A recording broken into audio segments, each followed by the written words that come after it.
Hello and welcome everyone. तो binomial theorem के आज के इस लेक्चर में जो अगला टॉपिक सीखते हैं दैट इज़ रेशनल टर्म्स। और इसके मल्टीपल नाम है, मतलब मल्टीपल नामों से या फिर मल्टीपल वर्ड्स का यूज़ करके इस पर बेस्ड क्वेश्चंस पूछे जाते हैं। और वो टर्म्स क्या क्या होंगे, वो टर्म्स हो गए सबसे पहले तो रेशनल टर्म्स या फिर इरेशनल टर्म्स, इंटीग्रल टर्म्स या फिर terms free from radical sign. तो रेडिकल साइन का सिंपल सा मीनिंग ये हो गया कि पावर अपने को कोई भी एक रेशनल क्वांटिटी दी गई है। तो ऐसे टर्म्स को हटाकर जो भी टर्म्स अपने पास आ रहे होंगे वो सारे के सारे टर्म्स फ्री फ्रॉम रेडिकल्स मिल रहे होंगे। तो रेडिकल्स का सिंपल सा मीनिंग ये था कि पावर अपने को 1/2, 3/4, 1/4 इस तरह से देखने को मिली, तो इन सभी को रेडिकल्स बोला जाएगा। तो अब होगा ये कि टोटल नंबर ऑफ टर्म्स में से अगर रेशनल टर्म्स हटा दिए जाए तो जो भी रिमेनिंग टर्म्स होंगे वो सारे के सारे इरेशनल टर्म्स हो जाएंगे। तो ये तो हुआ बेसिक सा कॉन्सेप्ट कि रेशनल टर्म्स का मतलब सिंपल सा क्या हो गया बायनॉमियल एक्सपेंशन में। अब नेक्स्ट चीज़ ये होती है कि अगर सिंपल सा एक क्वेश्चन ये किया जाए कि जेई को बायनॉमियल थ्योरम में सबसे ज़्यादा कौन सा टॉपिक पसंद है। तो अगर पसंद की बात की जाए तो ये एक ऐसा टॉपिक है जो जेई को काफ़ी पसंद है और इस पर बेस्ड गुच्छों में लगभग लगभग हर साल क्वेश्चंस अपने को देखने को मिलते हैं। अब होगा ये कि सबसे पहले इस टॉपिक की थ्योरी सीखेंगे, फिर इस पर बेस्ड कुछ एक एग्जांपल सॉल्व कर रहे होंगे। अब जो भी एग्जांपल सॉल्व कर रहे होंगे फिर उनको सॉल्व करने के लिए एक शॉर्टेस्ट मेथड सीख रहे होंगे जो कि जेईई मेन में काफ़ी उपयोगी साबित हो रहा होगा। तो अपना ऑब्जेक्टिव तो सिंपल सा ही बना कि सबसे पहले तो रेशनल टर्म्स देखे जाए, और मतलब रेशनल टर्म्स को किस तरह से इवेल्युएट करेंगे और किस एक्सपेंशन की यहाँ पर बात हो रही है। तो सबसे पहले तो इस चीज़ को समझते हैं। तो अब देखो हुआ ये कि एक्सपेंशन कुछ कुछ ऐसा दिया गया होगा। तो एक्सपेंशन कुछ ऐसे लिखा हुआ है, a to the power p divided by q, फिर plus b to the power u divided by v raise to n. अब यहाँ पर जितने भी पैरामीटर्स दिए गए हैं सारे के सारे पैरामीटर्स नेचुरल नंबर्स ही होंगे। यहाँ पर अगर बात की जाए ए पी क्यू और मतलब A P Q B U V और एन, अगर इनकी बात की जाए तो ये सारे के सारे नेचुरल नंबर्स होंगे। अब देखो हो गया ये कि जब इस बायनॉमियल थ्योरम का एक्सपेंशन किया जा रहा होगा या फिर इस बायनॉमियल थ्योरम का जनरल टर्म लिखेंगे तो एक अननोन और आएगा, दैट विल बी आर। तो अब देखो होता ये है कि जो आर अपना होगा वो हमेशा, मतलब आर की सबसे छोटी वैल्यू तो अपने को 0 मिल रही होगी और सबसे बड़ी वैल्यू अपने पास एन हो रही होगी। अब कितने टर्म्स रेशनल टर्म्स हैं ये इस चीज़ पे डिपेंड कर रहा होगा कि आर की कितनी वैल्यूज अपने को मिलेंगी रेशनल टर्म्स से रिलेटेड। अब आर की जितनी वैल्यूज रेशनल टर्म्स से रिलेटेड अपने को मिल होंगी उतने रेशनल टर्म्स अपने को मिल होंगे। तो अब रेशनल टर्म्स इवैल्यूएट करने के लिए भी सबसे पहला ऑब्जेक्टिव तो यही बना कि इस एक्सपेंशन का जनरल टर्म लिखा जाए। तो इस एक्सपेंशन का जनरल टर्म मिलेगा T are plus one, that will be N C R. तो ये तो हमेशा एक इंटीजर क्वांटिटी होगी, तो इससे तो बहुत ज़्यादा, मतलब इससे तो कोई दिक्कत है ही नहीं। दिक्कत होगी जो नेक्स्ट टर्म्स अपने पास आ रहे होंगे। तो फिर a to the power p divided by q raise to n minus are, then b raise to u by v raise to r. तो अब देखो यहाँ पर सिंपल सा हुआ ये कि एनसीआर ये तो हमेशा एक इंटीजर क्वांटिटी है। तो अब इस टर्म को रेशनल होने के लिए यहाँ पर ये जो दो क्वांटिटीज़ दी गई हैं इन दोनों ही क्वांटिटीज़ को रेशनल होना पड़ेगा। अब ये दोनों ही क्वांटिटीज़ रेशनल तब हो रही होंगी जब p times n minus R ये हमेशा q से डिविजिबल होगा, इज डिविजिबल बाई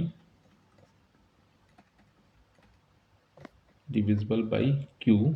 एंड ये जो अपने पास u टाइम्स r दिया गया है ये भी डिविजिबल होना चाहिए v से। तो अब जैसे ही इन दोनों क्वांटिटीज़ को q एंड v से डिविजिबिलिटी के लिए चेक किया तो वहाँ पर r की जितनी भी पॉसिबल वैल्यूज़ मिलेंगी इस कंडीशन को भी सेटिस्फाई करती हुई, तो उतने रेशनल टर्म्स गिवन एक्सपेंशन में अपने को मिल रहे होंगे। तो सबसे पहला ऑब्जेक्टिव तो इस क्वेश्चन में ये होगा कि गिवन एक्सपेंशन का जनरल टर्म लिखेंगे और जनरल टर्म में एनसीआर के अदरवाइज जो भी टर्म्स अपने पास आ रहे होंगे उनको बाय इंस्पेक्शन ये पता करेंगे कि आर की किन किन वैल्यूज़ के लिए ये टर्म्स रेशनल टर्म्स में कन्वर्ट हो जाएंगे। तो उसके रिस्पेक्ट में अपने को total number of rational terms मिल रहे होंगे। अच्छा ये तो अपने पास हो गया जनरलाइजेशन किसी भी बायनॉमियल एक्सपेंशन का रेशनल टर्म्स इवेलुएट करने के लिए। अगर इसमें देखा जाए तो इसमें फर्दर एक स्पेशल केस भी देखने को मिलता है। तो अगर बात की जाए एक पर्टिकुलर टाइप का एक्सपेंशन कुछ ऐसे अपने को मिल रहा होगा। तो ये मिलेगा a to the power 1/p plus b to the power 1/q raise to n। तो अगर एक्सपेंशन ऐसा कुछ दिया गया तो यहाँ पर होगा ये कि a and b are prime numbers, तो ये दोनों ही प्राइम नंबर्स होंगे। और फिर नेक्स्ट अगर बात की जाए तो यहाँ पर p q एंड n ये अपने पास हो जाएंगे natural numbers, are natural numbers. तो अगर एक्सपेंशन इस तरह का दिया गया तब भी यहाँ पर वर्किंग प्रोसीजर बिल्कुल चेंज नहीं होगा। यहाँ पर सिंपल अपने को करना ये है कि जनरल टर्म लिखा जाएगा that is t are plus one, that will be N C R, फिर ए टू द पावर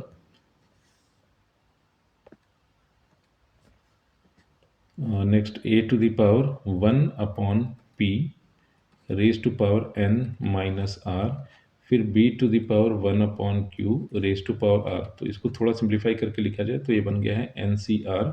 फिर यहाँ से अपने को मिलेगा a की power n minus R divided by p, फिर b की power r divided by q। तो अब यहाँ से कोई दिक्कत है नहीं, जो भी दिक्कत होगी इन दोनों टर्म्स से होगी। अब यहाँ पर अगर अपने को रेशनल टर्म्स पता करना है तो सिंपली रेशनल टर्म्स अपने को अल्टीमेटली आर की पॉसिबल वैल्यूज चाहिए जिसके लिए ये जो जनरल टर्म है अल्टीमेटली किसी पर्टिकुलर रेशनल टर्म में कन्वर्ट हो जाए। तो अब आर की जितनी भी वैल्यूज इस कंडीशन को सेटिस्फाई करती हुई मिलेंगी उतने रेशनल टर्म्स अपने को मिल रहे होंगे। तो अब अगर यहाँ से देखा जाए तो इन दोनों टर्म्स के रेशनल होने के लिए जो n माइनस आर है ये हमेशा p से डिविजिबल होना चाहिए, या फिर इसको ऐसे बोल सकते हैं कि n minus R must be a multiple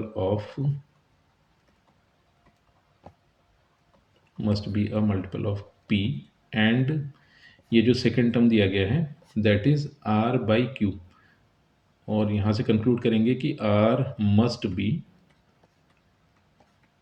a multiple of q। तो ये दोनों ही कंडीशंस साइमल्टेनियसली ट्रू होनी चाहिए और r की जो भी पॉसिबल वैल्यूज़ होंगी वो हमेशा इस रेंज में ही आनी चाहिए।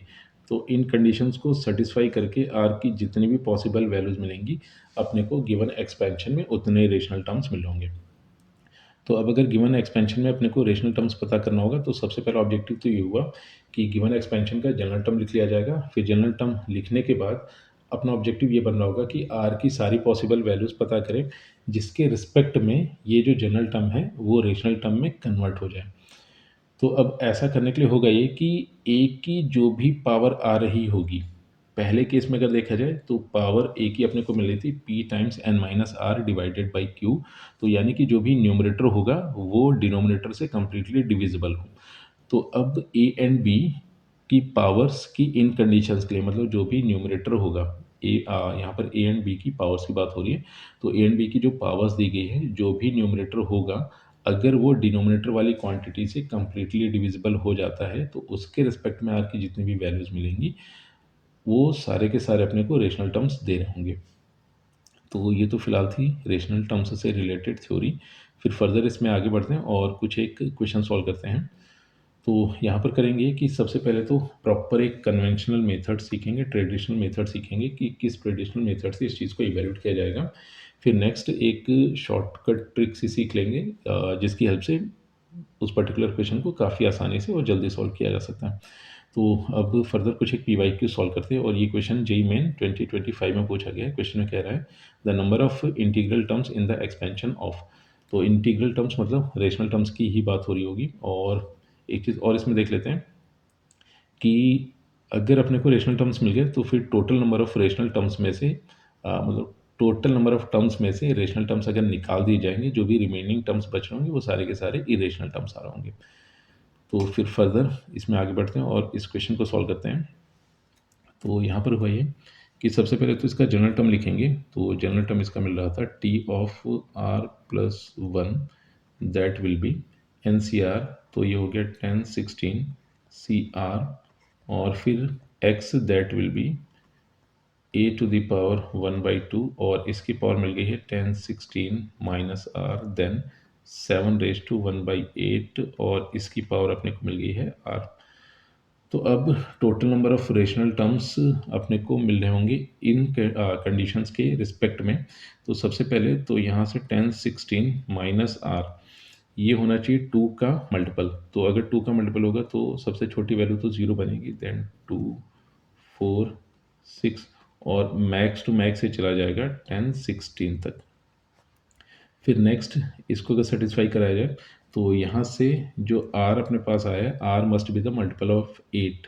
तो ये अपने को वैल्यूज देगा 0, 8, देन 16 और फर्दर लास्ट में अगर देखा जाए तो 8, इसको डिवाइड करके देख लेते हैं, 10, 16 डिवाइडेड बाई 8, तो 8 बन जा 8 और 8 टू जा 16 और 8 7 जा, तो लास्ट टर्म यहाँ पर बन रहा होगा, मतलब r की जो सबसे लास्ट वैल्यू पॉसिबल होगी दैट विल बी 1016।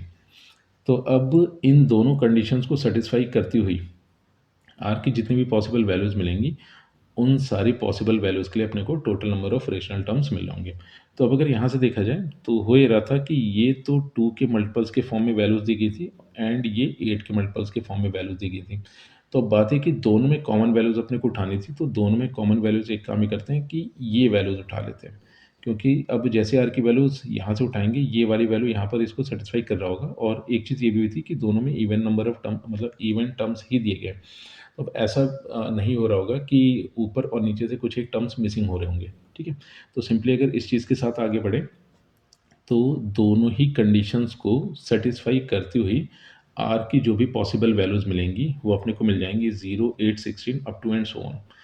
तो अब रेफरेंस के लिए चाहे तो फर्दर सबसे पहले आर को 0 रखकर यहाँ पर चेक कर लेते हैं। तो आर के प्लेस पर 0 जैसे ही यहाँ पर पुट किया तो अपने को मिला 10, 16 और इस 10, 16 के साथ वो मैच कर गया, यानी कि आर की जो सबसे छोटी वैल्यू मिल रही है दैट विल बी 0।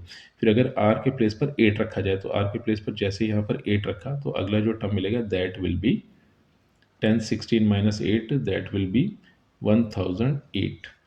तो अब 1008 अगर देखा जाए तो वो भी एक इवन नंबर है जो कि यहाँ पर आ रहा होगा।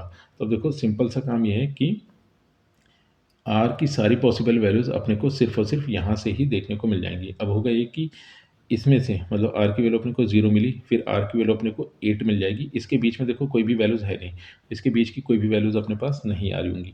तो अल्टीमेटली आर की जो भी पॉसिबल वैल्यूज़ होंगी तो वो हो जाएंगी 0, 8, 16 और जो लास्ट वैल्यू मिलेगी दैट विल बी 10, 16। तो अब अपने को काउंट करना है कि 0 से लेकर 10, 16 तक ये टोटल वैल्यूज़ कितनी है। तो इनको जब काउंट करेंगे तो रिजल्टेंट अपने को मिलेगा 128 एंड ये इस क्वेश्चन का आंसर बनेगा। तो ये तो अपने पास आया प्रॉपर एक तरीका जिसमें किया ये था कि सबसे पहले जनरल टर्म लिख लिया, फिर जो पहला टर्म आ रहा था मतलब ए के प्लेस पर जो भी चीज़ दी गई थी, और अगर इसको स्टैंडर्ड बाइनोमियल एक्सपेंशन से कंपेयर करें तो एक्स के प्लेस पर जो चीज़ दी गई थी उसकी पावर को देखा, तो उसकी पावर के रिस्पेक्ट में आर की सारी पॉसिबल वैल्यूज़ पता कर ली जिससे वो टर्म रेशनल हो जाए, एंड उसके साथ में जो टर्म दिया गया था उसके रिस्पेक्ट में भी आर की सारी पॉसिबल वैल्यूज़ पता कर ली। इफेक्टिवली हम लोगों ने किया ये कि आर के अपने को वो सेट ऑफ वैल्यूज चाहिए जिसके लिए दोनों ही टर्म्स रेशनल बन जाएं। तो ऐसी वैल्यूज़ के रिस्पेक्ट में अपने को total number of rational terms मिल रहे थे, ठीक है। तो फिर फर्दर एक काम ही कर लेते हैं इस क्वेश्चन को सॉल्व ऐसे भी किया जा सकता है। अब यहाँ पर अगर देखा जाए तो ऐसे दिया गया था 1/2 एंड 1/8। तो जो डिनोमिनेटर में नंबर होगा सबसे पहले तो उसका एलसीएम पता कर लेंगे। तो यहाँ पर 2 एंड 8 के एलसीएम की अगर बात की जाए तो 2 एंड 8 का एलसीएम अपने को मिल जाएगा 8। अब ये जो एलसीएम आया है, ये जो पावर दी गई अपने को, इस पावर्स को मतलब इस पावर को एलसीएम से डिवाइड कर देंगे। तो 10, 16 को जब 8 से डिवाइड करेंगे तो अभी हम लोगों ने डिवाइड करके देखा था ये वैल्यू आ रही थी 127, और इसमें जैसे ही 1 ऐड कर देंगे तो इस तरह से अपने को total number of rational terms मिल जाएंगे। तो इस गिवन एक्सपेंशन में total number of rational terms will be 128, जो कि प्रॉपर तरीके से जब हम लोगों ने सॉल्व किया था उससे जो आंसर आया था उससे मैच कर रहा है। यानी कि ये जो शॉर्ट ट्रिक है ये काफ़ी उपयोगी है जेईई मेन के ऐसे क्वेश्चंस को सॉल्व करने के लिए। तो सबसे पहले काम किया ये कि यहाँ पर ये जो ए था, ए की पावर ये जो दी गई है बी, और इसकी जो पावर दी गई है, इनकी पावर में जो डिनोमिनेटर वाली क्वांटिटी थी सबसे पहले उसका एलसीएम पता किया। जो एलसीएम आया एन को डिवाइड कर दिया उस एलसीएम से, फिर जो भी डिवीज़न के बाद रिजल्ट अपने को मिल रहा है उस रिजल्ट में 1 ऐड कर देंगे। तो इस तरह से अपने को गिवन एक्सपेंशन में total number of rational terms मिल रहे होंगे। अच्छा, फिर फर्दर इसमें आगे बढ़ते हैं और एक और क्वेश्चन सॉल्व करते हैं। तो इस क्वेश्चन में क्या है, ये रहा है कि the least value of n for which the number of integral terms in the binomial expansion of this is 183। तो एक काम ही करेंगे कि इस क्वेश्चन को सॉल्व करने के लिए भी शॉर्ट तरीके का ही यूज़ करेंगे।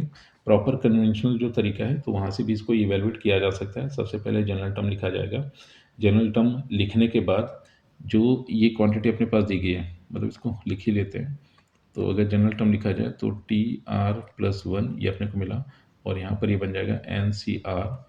फिर नेक्स्ट मिला था 7^1/3, और इसकी पावर आ जाएगी n माइनस आर। देन 11^1/12, और इसकी पावर मिल जाएगी r। तो अब यहाँ पर कंडीशन दी गई है कि total number of rational terms है 183। अब यहाँ से रेशनल टर्म्स अपने को तब मिलेंगे जब n minus R is a multiple of 3, यानी कि 1 माइनस आर 3 के टाइप हो। एंड ये जो पावर दी गई है, मतलब ये इसकी अगर बात की जाए तो r यहाँ पर 12 का मल्टीपल होना चाहिए, यानी कि r must B 12 k1 type, और यहाँ पर k एंड k1 दोनों ही होल नंबर्स होंगे। तो अब इन दोनों को सेटिस्फाई करती हुई n इनफैक्ट r की जितनी भी पॉसिबल वैल्यूज़ मिलेंगी उतने रेशनल टर्म्स अपने को मिल जाएंगे। अब उन रेशनल टर्म्स को 183 से इक्वेट करके n की वैल्यू को इवेल्युएट किया जा सकता था। तो अब ये तो प्रॉपर तरीका होगा n की वैल्यू को इवेल्युएट करने के लिए, मगर यहाँ पर एक काम ही करेंगे कि सिर्फ और सिर्फ शॉर्टकट मेथड का यूज़ करेंगे। अब अगर शॉर्टकट मेथड का यूज़ किया जाए तो 7 की पावर अगर देखी जाए तो पावर 1/3 बनी, एंड 11 की पावर देखी जाए तो 1/12 बनी। तो अपने को एलसीएम यहाँ पर लिखना होगा, एलसीएम ऑफ 3 एंड 12। तो जैसे ही 3 एंड 12 का एलसीएम लिया तो 3 एंड 12 का एलसीएम अपने को 12 मिल गया है। अब जो रिजल्टेंट बनेगा, मतलब total number of rational terms अपने को मिल रहे होंगे n डिवाइडेड बाई 12 प्लस 1। तो इतने रेशनल टर्म्स अपने को मिल रहे होंगे। अब क्वेश्चन में रेशनल टर्म्स गिवन थे, दोज आर 183। तो अपने को n की वैल्यू पता करनी थी, तो अब n की वैल्यू यहाँ से इजीली इवेल्युएट कर सकते हैं। तो इसको अगर सिंप्लीफाई करें तो n डिवाइडेड बाई 12 ये अपने को मिल जाएगा 183 नेगेटिव 1। तो सिंप्लीफाई होकर आ गया है 182। फर्दर इसको सिंप्लीफाई किया जाए तो n divided by 12 is equal to 182 ये अपने को मिल गया था। तो फिर यहाँ से n की वैल्यू अपने को मिल जाएगी n इज इक्वल टू, तो यहाँ से अपने को मिल गया है n is equal to 182 multiplication 12। तो इसको सिंप्लीफाई किया जाए तो 24, और ये आ जाएगा 98 21। तो ये रिजल्टेंट आ गया 2184, एंड ये इस क्वेश्चन का आंसर है। और ये क्वेश्चन भी जेईई मेन 2025 में पूछा गया था। फिर फर्दर आगे बढ़ते हैं और इस पर बेस्ड एक और क्वेश्चन सॉल्व करते हैं। तो अब इसमें कह रहा है कि the sum of all rational terms in the expansion of. तो अब इसमें जितने भी टर्म्स बन रहे होंगे, तो उन सभी, इनफैक्ट जितने भी रेशनल टर्म्स बन रहे होंगे उन सभी रेशनल टर्म्स का सम अपने को इवेल्युएट करना है। तो सभी रेशनल टर्म्स का सम इवेल्युएट करने के लिए सबसे पहला काम तो ये कर लेते हैं कि इसका जनरल टर्म लिखेंगे। तो जनरल टर्म मिल रहा है T of R plus one, that will be N C R, फिर 2 to the power 1/5 raise to power 15 minus R, and 5 raise to 1/3 power R. तो अब यहाँ पर कंडीशन ये बनेगी कि 15 minus R must be the multiple of 5। तो 5 का मल्टीपल लिख लेते हैं। तो सबसे पहले 0, 5, 10 एंड मैक्सिमम ये 15 तक जाएगा। फिर जो r दिया गया है वो 3 का मल्टीपल होना चाहिए। तो r की पॉसिबल वैल्यूज मिली यहाँ से 0, 3, 6, 9, 12 एंड 15। तो अब यहाँ से इन दोनों ही कंडीशंस को सेटिस्फाई करती हुई r की जो भी पॉसिबल वैल्यूज मिलेंगी उतने रेशनल टर्म्स मिलेंगे। अब जैसे ही r की वैल्यूज मिली उनके रिस्पेक्ट में इंडिविजुअल टर्म्स को इवेल्युएट करके उनका समेशन इवेल्युएट करेंगे तो इस क्वेश्चन का आंसर अपने को मिल जाएगा। तो अब यहाँ से अगर r को 0 उठाते हैं तो r की वैल्यू 0 जैसे लेंगे, तो r की वैल्यू 0 अगर यहाँ पर रखकर चेक किया जाए तो r की वैल्यू 0, तो ये आ गया 15 इज इक्वल टू 15, यानी कि r की वैल्यू 0 यहाँ पर एक्सेप्टेबल है। फिर नेक्स्ट अगर r की वैल्यू को 3 रखा जाए तो 15 माइनस 3 12 यहाँ पर नहीं मिल रहा था, तो यानी कि 3 एक्सेप्टेबल नहीं होगा। फिर 6 अगर पुट करते हैं तो 15 माइनस 6 9, और यहाँ पर 9 नहीं दिया गया है, तो इसका मतलब ये भी वैल्यू एक्सेप्टेबल नहीं है। फिर अगर r की वैल्यू को 9 पुट किया जाए तो 15 माइनस 9 6, और यहाँ पर 6 नहीं दिया गया है, तो इसका मतलब 9 भी एक्सेप्टेबल नहीं है। फिर अगर 12 पुट किया जाए तो 15 माइनस 12, और 15 माइनस 12 अपने को 3 मिला, और ऊपर 3 कोई भी वैल्यू नहीं दी गई, यानी कि ये वैल्यू मतलब r की वैल्यू 12 भी एक्सेप्टेबल नहीं है। फिर अगर r की वैल्यू को 15 रखते हैं तो r की वैल्यू को जैसे ही 15 रखा तो 15 माइनस 15 0, जो कि इसके साथ मैच कर गया है, यानी कि r की यहाँ पर सिर्फ और सिर्फ दो पॉसिबल वैल्यूज हैं, 0 एंड 15। अब इनके रिस्पेक्ट में जितने भी टर्म्स मिल रहे होंगे उन सभी टर्म्स का समेशन अपने को इवेलुएट करना है। तो यहाँ से t के प्लेस पर जैसे 0 पुट किया तो t1 मिल गया, और t के प्लेस पर इनफैक्ट r के प्लेस पर जैसे ही 0 पुट किया तो t1 मिल गया, और r के प्लेस पर जैसे ही 15 पुट करेंगे तो इस तरह से अपने को t16 मिल गया, यानी कि इन दोनों ही टर्म्स का समेशन अपने को चाहिए। तो इसको सिंप्लीफाई करते हैं तो ये मिला 15c0, फिर 2 टू द पावर 1/5, और फिर 15 माइनस 0 तो ये 15 बन जाएगा, देन 5 रेज टू 1/3 और इसकी पावर 0।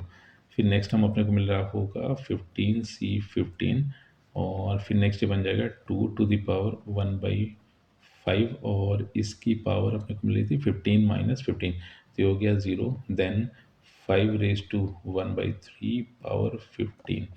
फिर फर्दर अगर इसको सिंप्लीफाई किया जाए तो यहाँ से अपने को रिजल्टेंट मिल जाएगा 15c0, ये तो 1 हो गया, फिर 2 पावर 15/3 मतलब 2 पावर 3 बन गया है ये, और फिर 5 पावर मतलब 5 पावर 1/3 पावर 0, तो ये तो 1 ही हो जाएगा। फिर नेक्स्ट 15c15, ये 1 मिल गया है, 2 पावर 1/5 पावर 0, ये भी 1 बन गया, और इसको सिंप्लीफाई करें तो 5 पावर 15/3 मतलब 5 पावर 5, तो ये आ गया है 5 पावर 5। तो इसको अगर सिंप्लीफाई किया जाए तो 2 पावर 3, ये तो 8 मिल गया है, और 5 पावर 5 ये बन जाएगा 31/25। तो इसको अगर सिंप्लीफाई करें तो ये बन गया 31/33। तो इस तरह से गिवन एक्सपेंशन में जो भी रेशनल टर्म्स आए थे उन रेशनल टर्म्स का सम अपने को मिला है 31/33, एंड यही इस क्वेश्चन का फाइनल आंसर है। अच्छा, ये क्वेश्चन भी जेईई मेन 2024 में पूछा गया था। अब एक काम करते हैं, इस क्वेश्चन को सॉल्व करने के लिए एक शॉर्टकट मेथड का यूज़ कर लेते हैं। तो यहाँ पर हुआ है 2 पावर 1/5, तो जो शॉर्टकट मेथड मतलब जो एक्सपेंशन दिया गया था सबसे पहले उसको लिखते हैं, तो ये था 2 पावर 1/5, और फिर नेक्स्ट टर्म दिया गया था 5 पावर 1/3, तो ये था 5 power 1/3 and whole to the power, ये अपने को 15 दी गई थी, 15। तो इसमें जितने भी रेशनल टर्म्स आ रहे थे उन सभी रेशनल टर्म्स का सम अपने को इवेलुएट करना था। तो अब सभी रेशनल टर्म्स का सम इवेल्यूट करने के लिए सिंपल सा एक काम ही करेंगे कि इसका पहला टर्म उठाएंगे, that is 2 to the power 1/5 और इसकी पावर 15। फिर सेकेंड टर्म उठाएंगे, दैट इज़ 5 पावर 1/3 एंड इसकी पावर 15। बस इतना ही करेंगे और इस क्वेश्चन का आंसर अपने को मिल जाएगा। तो इसको अगर सिंप्लीफाई किया जाए तो ये अपने को मिल गया है 2 टू द पावर 5 3 जा 15, और फिर ये मिल गया है 5 पावर 5। तो इसको अगर सिंप्लीफाई किया जाए और ये सिंप्लीफाई होकर अपने को रिजल्ट देगा 31 33, एंड यही इस क्वेश्चन का आंसर है।